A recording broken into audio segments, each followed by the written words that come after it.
My name is Kevin Graham. I'm the president of the Fraternal Order of Police here in Chicago.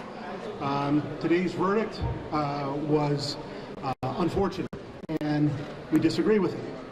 We also disagree with how some of the evidence did not get into the case. We are certainly not blaming the jury. We do think that, as we had requested and has been done countless times throughout this country, that we could have had a change of venue, which was not granted to us. There will be an appeal.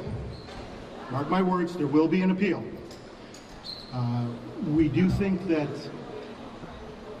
things in the city will be calm tonight, and we do think that Jason has a tough road to go right now, but he is not standing alone.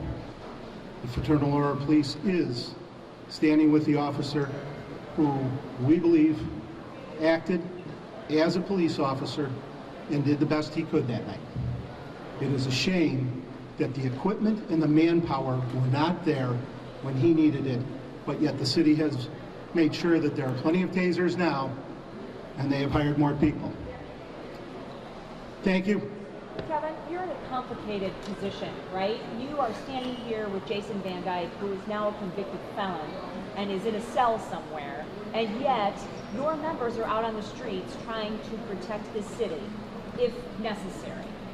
How is everyone digesting that on the force? It's just a complicated dynamic, yes? I have talked to dozens of my members today. They were all wishing Jason well, everyone I talked to.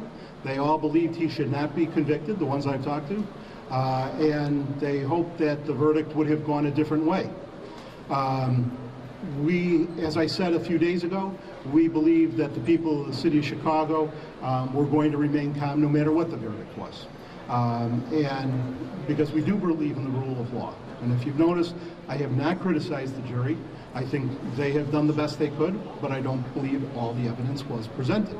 And I do believe that in an appeal, certainly the case of the venue is going to come up. It's going to come up, and I think that there are going to be other items that come up, but I think that's for his attorney to discuss with you, and I do believe his attorney, Dan Herbert, will be coming down to talk to you. Was it a fair trial? You blame the self-serving politicians in a email you sent to news media outlets.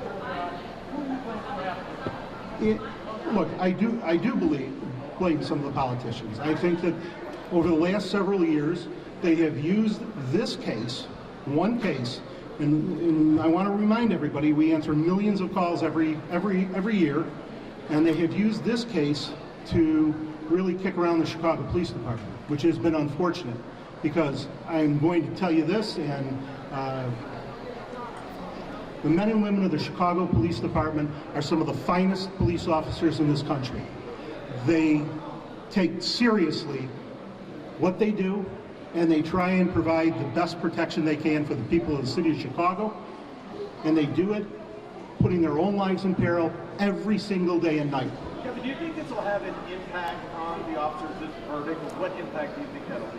Well, I think this is sending a message that, at least in this court case, they are not supporting law enforcement and the difficult job that they do. And it is certainly not clear to me that they have not understood that a police officer has to make a split-second decision. And I think it was brought out in the trial that it takes time for the actions that are being taken to register in the brain. That was brought out during the physical evidence. And I think that needs to be reminded to people who don't understand how difficult this job is. There's no other job in the world quite like this. Surgeons make far more mistakes than police officers, and they certainly are not put in prison for it. Kevin, does this verdict diminish the role of an officer on the street today? Absolutely. How so? What it says is, we don't understand and we don't appreciate the job and the sacrifice that is being made. And I think that, as I've said, I have great faith in the people of the city of Chicago, but I am disappointed in this verdict. Okay, I'm sorry I have to go, but my attention is needed elsewhere. Thank you. Hey, if you like that video, be sure to subscribe to our ABC7 Chicago YouTube channel.